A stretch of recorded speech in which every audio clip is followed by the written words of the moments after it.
Hello, ladies and gentlemen. I am Dr. Claudia Albers, Planet X research and professional physicist. And today I'd like to bring to you another one of my articles. This one is entitled, Planet X Reveals That Gravity is a Wave Frozen in Time. Now, in Article 345, entitled Hurricane Florence, Tidal Event and Gravity Waves, I showed that the tidal events being produced on Earth in the form of ocean recession in certain areas and high tide events in others are being produced by Planet X objects reaching the Earth and exerting a tidal force on the Earth, which indicates that gravity is a wave.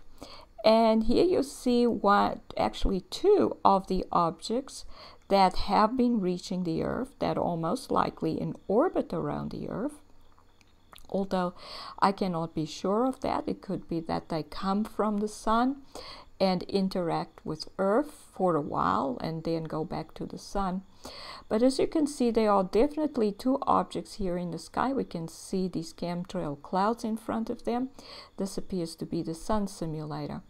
And in this article entitled Earth Hosting at Least 3 Planet X System Objects, so that's Article 243, I show how the Sun simulator moves across the sky and these two objects stay stationary. And the fact that they stay stationary means that they are stellar cores making connections with the Earth, and they fall very close to the Earth, most likely in the upper atmosphere. Now, I reached the conclusion that gravity is a wave based on the fact that a lower sea level on the surface of the ocean means that gravity has to be stronger in that region, and the fact that Planet X object is associated to Hurricane Florence produced a high tide and a low tide event at the same time, with the low tidal ocean recession event occurring about 200 miles away from the maximum confirmed high tide position. This means that the gravitational interaction gives rise to regions of attraction as well as regions of repulsion, and therefore a wave pattern. And here's one of the first ocean recession events that were reported. This is from August 11th, 2017. It occurred on the Uruguay coast. And this ocean recession event was unprecedented. It had never happened before in this region. As you can see, it left boats sitting on the mud in this harbor. This never occurred before. The water did come back, and there were no storms that could be blamed for this event. And here I illustrate how gravity sets the ocean level or the sea level on Earth. And this is due to the gravitational attraction exerted by the Earth on its own oceans. And it should be uniform and therefore set a sea level which is uniform across the planet. The planet is of course spherical, so the level will have this curvature in it.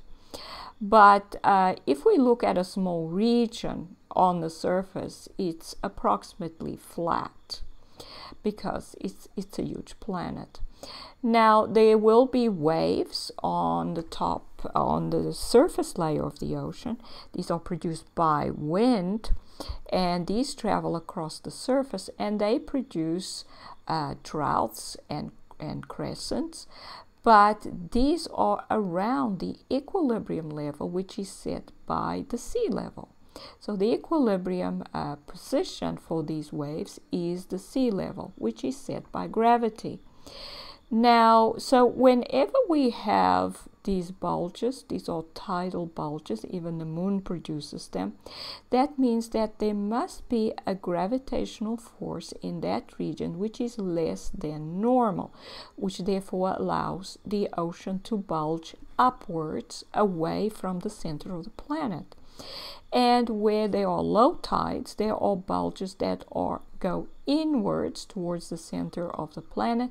So that means that the gravitational force, which is represented by this arrow, has to be stronger in those regions. And here I show the equilibrium position, which is the sea level for all these bulges. Now, if we have a stellar core very close to the Earth, in the upper atmosphere perhaps, then the stellar core will exert its own gravitational force. But in order to produce low and high tides, it must produce a force which is attractive in the center and force which is repulsive on the sides. So that means that when you add the forces, the blue arrows represent the force exerted by the Earth, which is uniform everywhere. But when we add the force exerted by the stellar core in the center with the force exerted by the Earth, this is the resultant, or the total force. So the sum of the two, as you can see, the red is in the opposite direction, so it subtracts from the length of this arrow, and we end up with this resultant force, which is less than the normal force the Earth exerts, which then allows the water to bulge upwards towards the stellar core.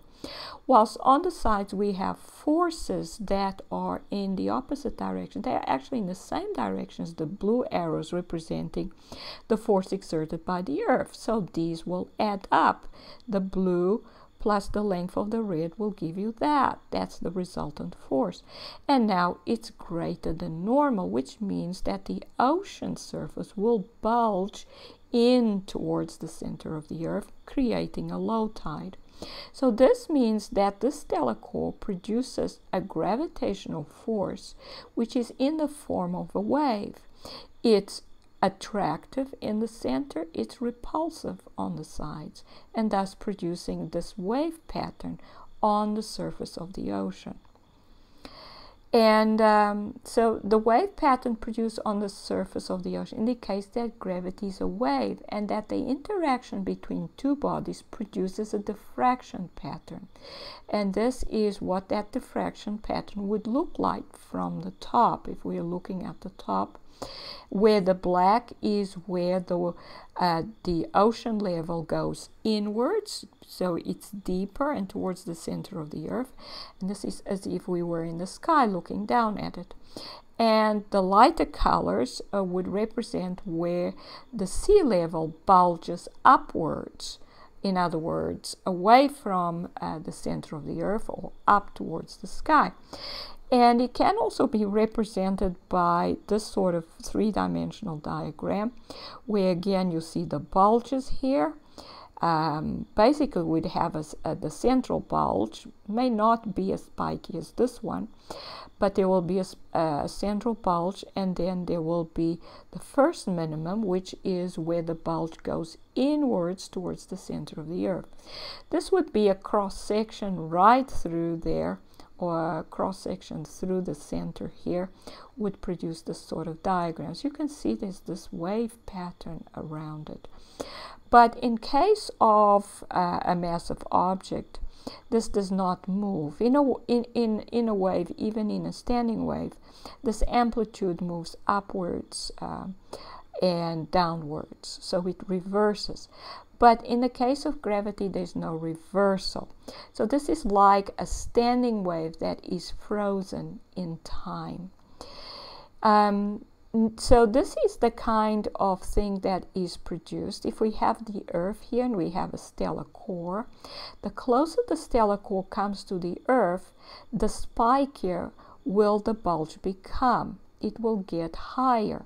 The level here will get higher and higher until you get, the stellar core comes very close, you actually get a vortex where the ocean level goes straight up and actually touches the stellar core. And this is when they start absorbing material, because then they will pull in some of this ocean water, and then that will become part of the stellar core. Now, such an object can only come as extremely close to the Earth that it actually enters the atmosphere without causing a major cataclysm, because its gravitational influence is extremely low due to its low energy state. Stellar cores are dead or energy depleted objects and have low gravitational influence as a result. So if this was a much more massive object that was like normal energy objects, or like the objects in the solar system that have a normal amount of energy, then a stellar core coming as close as this to the Earth would be absolutely cataclysmic. It would disrupt the ocean, produce such huge waves that it will engulf most of the continents. It will cause major earthquakes, major fissuring, mountains coming up, mountains going down. It would be a major cataclysm. But these objects are very low gravity objects because they're very low in energy. So they produce much smaller effects. But of course, they can still produce gravitational effects, and most likely these effects will increase in severity as time goes by, and these objects absorb more energy and thus gain more gravity. Now, since celestial objects are spherical, their gravitational fields must have spherical symmetry as well. But when the gravitational field is between two objects, then it must have a conical symmetry with a central region where the gravitational interaction is attractive, which is surrounded by a region where it is repulsive. So this is what it looks like. So this is the spherical symmetry. This is basically a cross section through the center of the sphere. So you have to remember that it will be, this is a sphere, not a circle or a cylinder. And what you have is an attractive region, spherical region, surrounded by a shell where there is a reversal in the direction of the gravitational force. So here it's attractive, and in between the red and the black line, which forms a shell, it's repulsive. Now, when the interaction is between two bodies, it becomes conical. It's almost like a cylinder, but because it narrows as it comes closer to the object, it's actually a conical symmetry. It's more like a cone, like the symmetry you'd expect from a cone. But we still have the attraction. So this would be the force exerted by the stellar core on the Earth. So this stellar core is exerting this force on the Earth. And so this would be the surface of the Earth. The force here is attracted, so towards the stellar core, and the force here is repulsive, so it's in the opposite direction. So it reverses, and it's indicated by these two black arrows. Now, the gravitational interaction is equal and opposite, which means that whatever force is exerted on the Earth due to the presence of a stellar core, an equal and opposite force is exerted on the stellar core by the Earth. So if the stellar core exerts a force on the Earth, giving rise to this bulge on the Earth, then the Earth exerts a force which is exactly the same on the stellar core. It won't necessarily produce a bulge. If the stellar core had oceans as well, it would deform its oceans. But because the stellar core would be much less able to hold on to its own oceans, the deformation would be much greater. So here, the size of the bulge does not indicate the actual deformation of an ocean on the stellar core that would occur. It just serves to illustrate the fact that the force exerted by the Earth on the stellar core has the same magnitude as the force exerted by the stellar core on the Earth. So I just thought that would be the easiest way to illustrate that. Now, a vortex is eventually created when two objects come very close to each other. The rotation, a vortex always has rotation associated with it, and that rotation arises as a result of the object's magnetic field, which causes the particles being drawn upwards to be deflected outwards and thus result in them spiraling upwards instead of moving upwards in a straight line. So when you eventually get the vortex, that is when the stellar core comes very close to the Earth, these particles that are moving upwards along the vortex towards the stellar core start spiraling. They don't move straight up. And they do that because of magnetic effects. All particles are charged. The Earth has a magnetic field, and that magnetic field causes these particles to be deflected outwards. So they move outwards instead of moving in a straight line. There is a component of force on them which is outwards, and that causes them to spiral up instead of just moving straight up. Now, any remaining material as outer layers on stellar cores is so depleted in photon energy that it has no ability to interact gravitationally. So these layers are shed. The shed material is, however, not attracted to any other objects, at least not until it has absorbed some energy from the sun or another solar system object, which is still able to generate energy in its core. But this also means that the change in its gravitational field as it weakens will result in any shell where gravity reverses direction inside the solid layers of the object, changing positions. And that shell is illustrated here by this gray ring. And this would be the core of the stellar core, and then these would be its outer layers of material, if it has any outer layers of material. And as the object loses energy, then this shell would tend to move inwards, and as it moves inwards, it will cause this material to be either compressed inwards, and eventually as it moves out, it will be repelled and it will tend to move back outwards towards the surface. And that causes shifts and changes inside this object, and it will cause these layers to break up. And in the meantime, the whole object will expand because of decreasing gravity.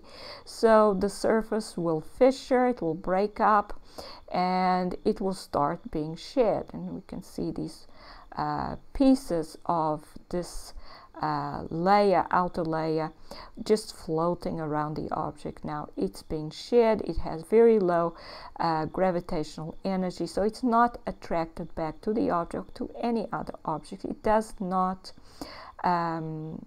it's not affected by any gravitational field, so it just floats around.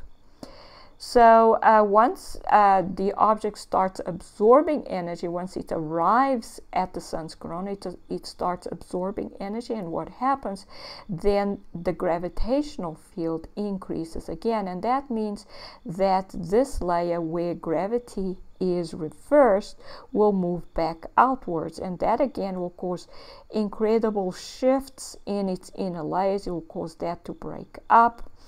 And so this is the reason why these layers just break up even more when these objects are in the sun's corona and end up being shed completely. And then we can clearly see the core. And that is, if they have any material left, it could be that they reached the sun's corona already with no material left, and it's just the core that it arrives with. Now this explains why stellar cores have been observed to shed so much material when they arrive in the inner solar system. As they absorb energy from the sun, its increasing gravitational influence means that they will shed any remaining outer layers of material. And this is what happened with the blue stellar core, which was photographed through a telescope by Scott Sion. And here we see it in enhanced coloring. You can clearly see there's lots of material floating around the object. You can see that its stripes are made out of material that it is shedding, and you can see lots of this material just floating around the object. Now the Earth also will have a shell where its gravity reverses, and this will produce a hollow region inside the Earth. As the Earth loses energy to the planet X objects that are reaching Earth and orbiting it, its gravity will decrease, and this shell will change positions and thus cause earthquakes deep inside the Earth due to material deep inside the Earth shifting and breaking up. In addition, the Earth will expand as it loses energy, which will lead to its surface to fissure and break up.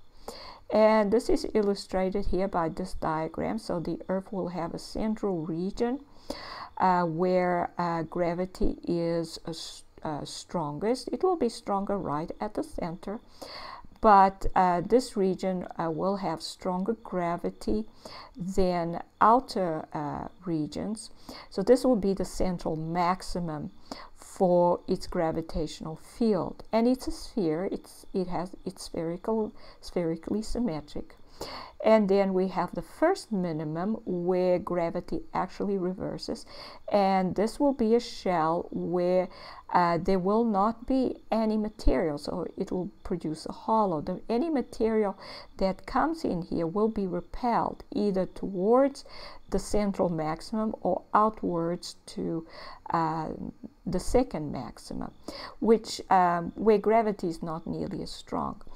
And Earth will also most likely have rings further outside of its surface, where we will get allowed and unallowed orbits for any object that may orbit the Earth.